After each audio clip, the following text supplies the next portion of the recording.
नमस्कार। मैं संस्कार स्कूल जयपुर के हिंदी विभाग से आज आपके सामने प्रस्तुत कर रही हूँ सूर्यकांत त्रिपाठी निराला द्वारा रचित उत्साह कविता का भावार्थ, और साथ ही हम कवि निराला के जीवन परिचय के बारे में भी बातेंगे। बच्चों, सबसे पहले हम सूर्यकांत त्रिपाठी निराला की जो कविता ले रहे हैं, वो आज जो कविता है वो है उत्साह। उत्साह, जैसा कि नाम से हमें विदित है, जो हमारे मन में आशा भरे, जो हमारे मन में जोश भर देता है, जो हमारे मन में क्रांति लाने के लिए हमें उत्साहित करता है, उसी उत्साह को जगाने के लिए सूर्यकांत त्रिपाठी निराला इस कविता में बादलों का आह्वान कर रहे हैं। बच्चों, आह्वान का मतलब होता है आवाज लगाना, और यहाँ पर सूर्यकांत त्रिपाठी निराला जो है वो बादलों के माध्यम से आवाज लगा रहे हैं कवियों को भी। वो जैसे हमारी ये धरती जो है वो गर्मी से तप्त होती है, गर्मी से परेशान यहाँ के लोग होते हैं, और गर्मी से पूरी धरती पर लोगों के मन जो हैं वो उन्मन हो जाते हैं, लोगों के मन विकल हो जाते हैं, लोग दुखी हो जाते हैं और लोग बादलों के आने की प्रतीक्षा करते हैं। उसी तरह से जब दूसरों के अन्याय, अत्याचार, शोषण के शिकार लोग हो जाते हैं, तब समाज में एक नई क्रांति का आह्वान किया जाता है। उसी क्रांति को लाने के लिए यहाँ सूर्यकांत त्रिपाठी निराला जो है वो इस उत्साह कविता के माध्यम से लोगों में जोश भरना चाहते हैं। जो निराश मन के लोग हैं उनमें जोश भरना चाहते हैं। सबसे पहले हम कविता पढ़ेंगे। बादल गरजो, बादल गरजो, घेर घेर घोर गगन धारा धरो। बादल गरजो, घेर घेर घोर गगन धारा धरो। ललित ललित काले घुंघराले, ललित ललित काले घुंघराले, बाल कल्पना कैसे पाले। बाल कल्पना कैसे पाले, विद्युत छवि उर्मे कवि नव जीवन वाले। विद्युत छवि उर्मे कवि नव जीवन वाले, वज्र छिपा नूतन कविता फिर भर दो बादल गरजो। विकल विकल उन्मन थे उन्मन, विश्व के निधाद के सकल जन। आए अज्ञात दिशा से अनंत के घन, तप्त धरा जल से फिर शीतल कर दो बादल गरजो। कविता को पढ़ने से ही हमारे मन में उत्साह जागृत हुआ होगा और हमारे मन में एक जागृति का भाव, एक जागरण का भाव इस कविता के माध्यम से आता है। सबसे पहले ये कहा गया है कि बादल गरजो, तो बच्चों इसमें बादलों के गर्जना के बारे में हमारे कवि जो हैं वो बता रहे हैं। कवि परिचय के बारे में जो है मैं ये कहूंगी कि सूर्यकांत त्रिपाठी निराला जो हैं वो महिषादल के रहने वाले थे, जो बंगाल में है। उनका जन्म बंगाल में हुआ, उनकी औपचारिक शिक्षा 9वीं तक महिषादल में ही हुई थी, और वे स्वयं अध्ययन कर संस्कृत, बांग्ला, अंग्रेजी का ज्ञान उन्होंने अर्जित किया या प्राप्त किया। वे रामकृष्ण परमहंस और विवेकानंद की विचारधारा को मानने वाले व्यक्ति थे, और उनकी मृत्यु 1961 में हुई। उनकी जो रचनाएं हमें पढ़ने को मिलती है वो हैं अनामिका, परिमिल, गीतिका, कुकुरमुत्ता और नए पत्ते। बच्चों, कविता को हमने पढ़ा, कवि का परिचय भी हमने पढ़ा। अब इस कविता से संबंधित कुछ कठिन शब्दों पर हम ध्यान देते हैं। धाराधर यानी बादल, बादल को धाराधर कहते हैं। उन्मन, उन्मन माने अनमनापन। हमारा मन कभी कभी उन्मन हो जाता है ना, अनमना हो जाता है, किसी काम में मन नहीं लगता है। निधात, निधात कहते हैं गर्मी को। सकल माने सब यानी सारे लोग। आभा यानी चमक। वज्र, वज्र का मतलब होता है कठोर, और वज्र जो है वो इंद्र भगवान का हथियार भी होता है, जिसके द्वारा उन्होंने एक राक्षस को मारा था। और ये जो वज्र है ये दधीची ऋषि की हड्डियों से बना हुआ था। अनंत, अनंत मतलब जिसका कोई अंत ना हो, उसको हम अनंत कहते हैं। शीतल, शीतल का मतलब होता है ठंडा। ठीक है, तो अब हम कविता के भावार्थ की तरफ चलते हैं। जो भावार्थ है वो है, कवि कहता है कि हे बादलों तुम खूब गर्जना करो। यहाँ पर कवि जो है वो बादलों को गर्जना करने के लिए क्यों कहता है, बरसने के लिए क्यों नहीं कहता है? क्योंकि गर्जना करने से, उनकी गर्जना को सुन करके जो लोग अब तक गर्मी से परेशान हैं, उनके मन में एक आशा जगेगी और वे लोग सोचने लगेंगे कि अब बादलों ने गर्जना करना शुरू किया है तो इस धरती पर खूब वर्षा होगी, खूब बारिश होगी और ये धरती गर्मी से राहत प्राप्त करेगी। इसीलिए कवि जो है वो बादलों का आह्वान करते हुए उन्हें गरजने के लिए कहता है कि हे बादलों, हे धाराधर, तुम खूब गर्जना करो, खूब जो है वो गरजो, जिससे लोगों में ये एहसास हो कि अब बादलों की गर्जना शुरू हो गई है और अब तो गर्मी से सबको बहुत राहत मिलेगी। कवि निराला ये भी कहते हैं कि बादलों की जो गर्जना है उसमें एक नवीनता भी है।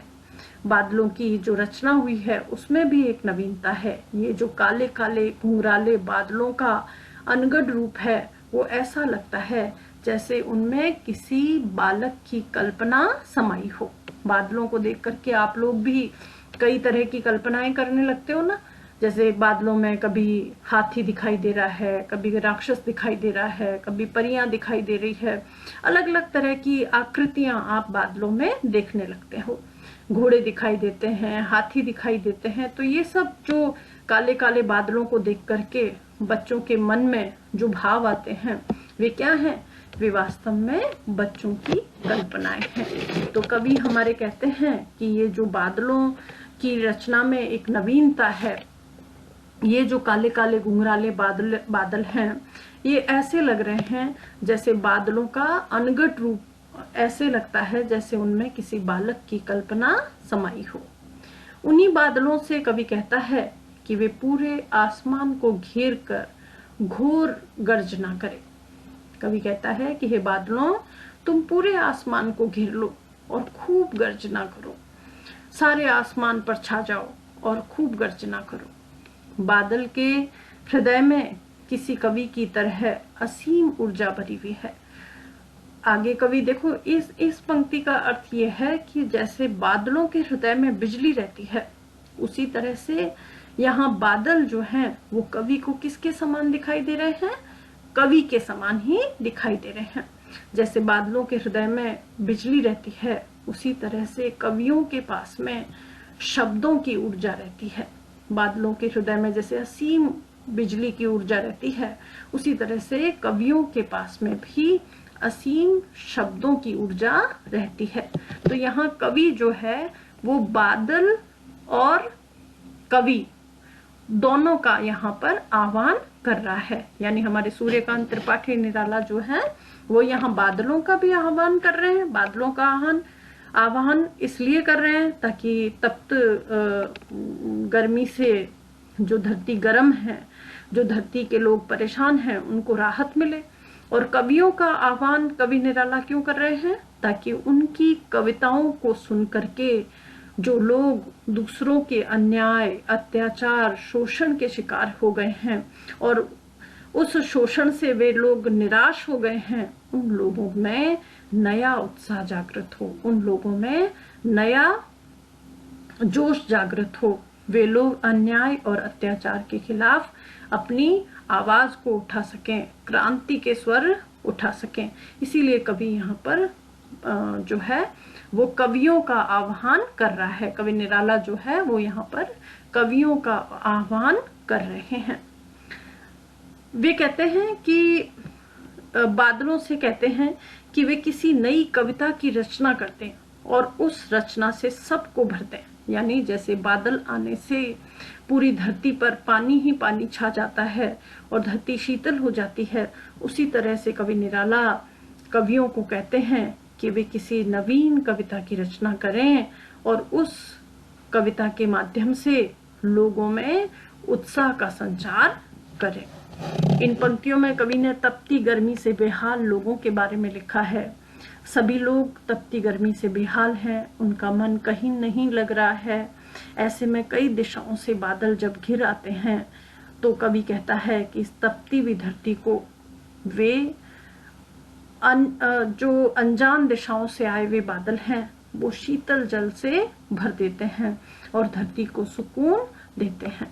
उसी तरह से जो रचनाकार हैं, जो कवि हैं, वे भी किसी भी दिशा से क्रांति की कविताओं को स्वर दे सकते हैं और इस संसार में जो लोग अन्याय और अत्याचार के शोषण लोग हैं उनमें नए जोश और उत्साह का संचार कर सकते हैं। बच्चों, इस कविता में ध्यान देने वाली बात यह है कि यहाँ कवि एक तरह से दो लोगों का आह्वान कर रहा है, दो लोगों को आवाज लगा रहा है, एक बादलों को और दूसरा कवियों को।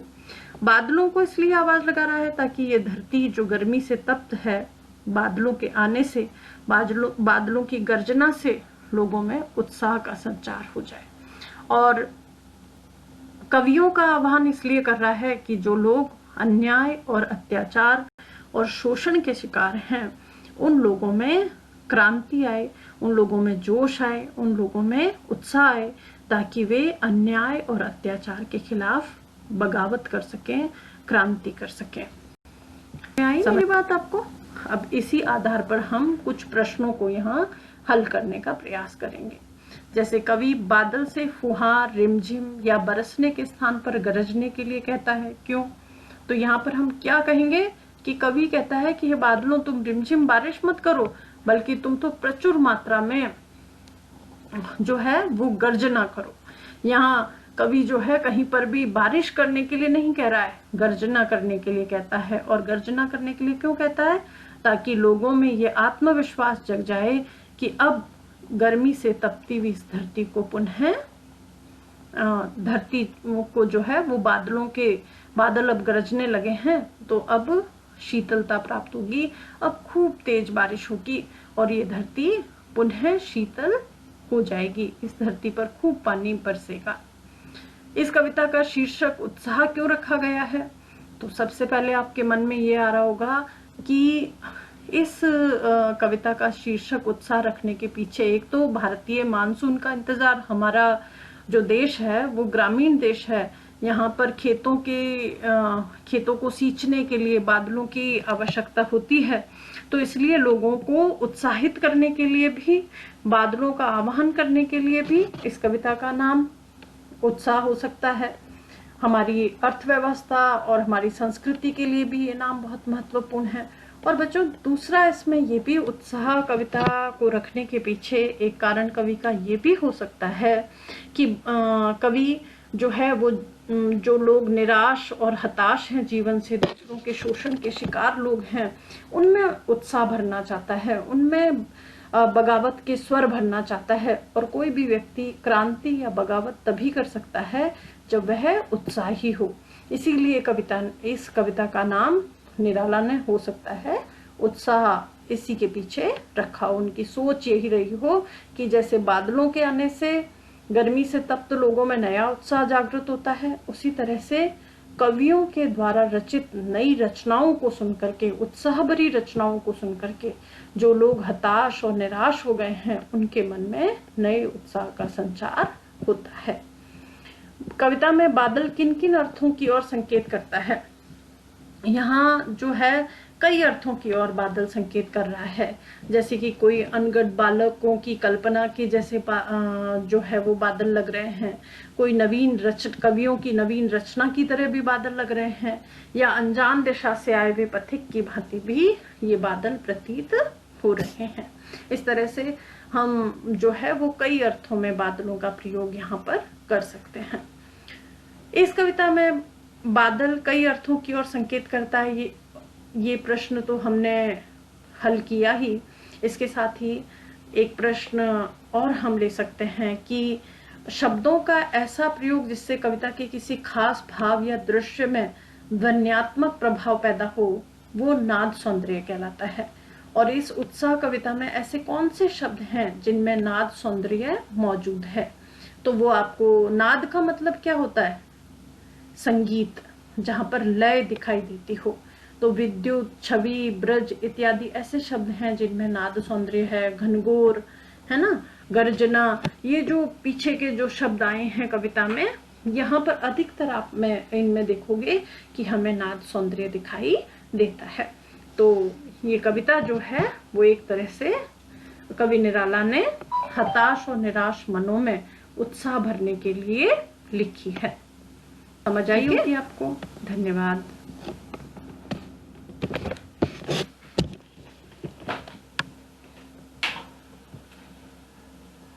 कितने मिनट?